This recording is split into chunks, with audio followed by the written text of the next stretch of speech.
الرحمن الرحيم. اهلا بيكم في قناه ست البيت. النهارده ان شاء الله هنعمل مع بعض الكشري بكل تكاته. بس قبل ما ابدا الفيديو عايز اشكر من داخل مصر وخارج مصر كل الناس اللي بتدعم القناه وربنا يوفقها الجميع. بص يا ستي، انا جبت الحله حطيت فيها الميه وحطيت فيها شويه ملح وشويه زيت واسيبها تغلي شويه. العدس نقيته كويس ماشي، بعد كده هغسله واحط عليه ميه سخنه واركنه على جنب.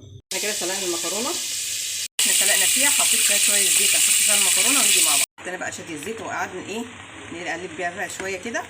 بصوا عامله ازاي بقى، تكون مفلفله ما تغطوهاش عشان لما تغطي السخونيه بتخليها تستوي اكتر. احنا كده خلصناها، هنسيبها بقى ونعمل بقيه الحاجه.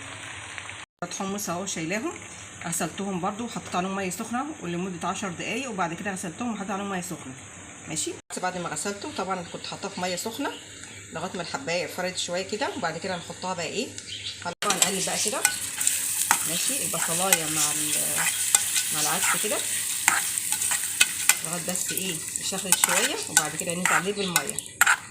ما بحطش ميه سخنه يا جماعه، انا بحط من الحنفيه عادي مش مشكله يعني ماشي. بس برده ما تكتريش ميه عشان هو مستوي نص سوا ماشي. بصوا كده خلاص كده هنحط بقى الميه ماشي كده. نحط بقى الملح التوابل ونسيبها تستوي بقى. التقليه بتاعت الكشري ماشي، انا حطيت فصين توم عليهم كزبره اهو ماشي. انا حطيت سمنه ماشي، عايز تعمليه بزيت عايز تعمليه بسمنه اللي يعجبك ماشي، اللي موجود عندك في البيت مش هقولك لا يعني. حمر بقى التومه كده. في ناس بتعمل بالبصل يا جماعه، انا بعمل بتوم بس. الطريقه دي حلوه قوي بتاعت المحلات كمان.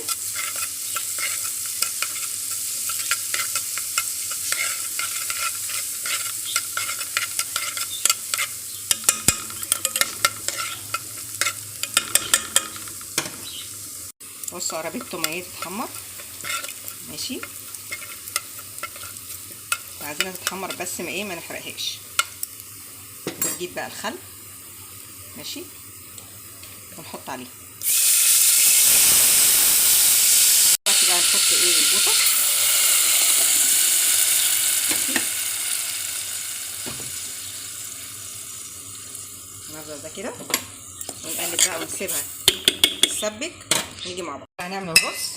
انا حطيت شويه سمنه على شويه زيت زي ما انت عايزه، وحطيت شويه الشعريه طبعا الكميه اللي انت عايزاها ماشي.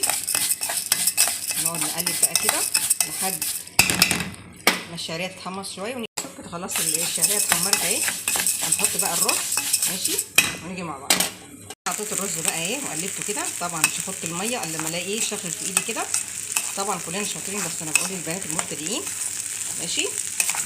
هو خلاص كده هنحط بقى الميه، انا بحط من الحنفيه عادي ما بغليلوش ميه يا جماعه ماشي. هنحط الميه ونحط الملح ونسيبه يستوي.